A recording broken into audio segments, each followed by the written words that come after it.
Martis, the Azura King, the man who conquered 3,000 walls and didn't even break a sweat. He's the peak of MLPP power skills, right? Wrong. I've been looking at the maps and been reading the fine print, and I'm starting to think Martis isn't a multiversal conqueror.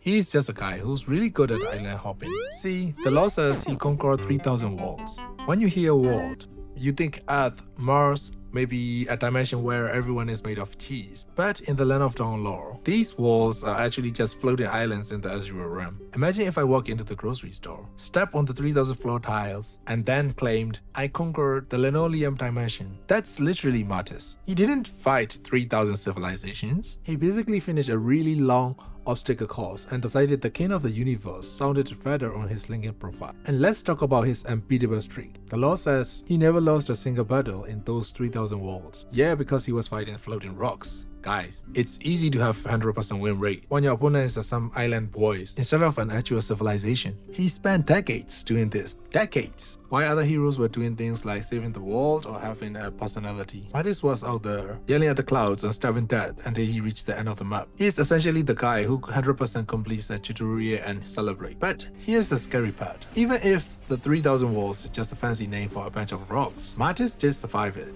Most people go crazy after fighting it in the Azura realm, and Martis spent his entire life there just to prove a point. He isn't a god because of the wall he conquered. He is a god because he's so insanely stubborn that he convinced the entire universe his lie was true. He gaslit the Land of Dawn into believing that he's the strongest, and honestly, that's more impressive than actually being a god. So is Martis a fraud? Yes. Is he still going to 1v5 your entire team and salvage your backline? Also yes. Next time when you see a Martis, just remind him that an island is in a world. Actually, don't. He will kill you.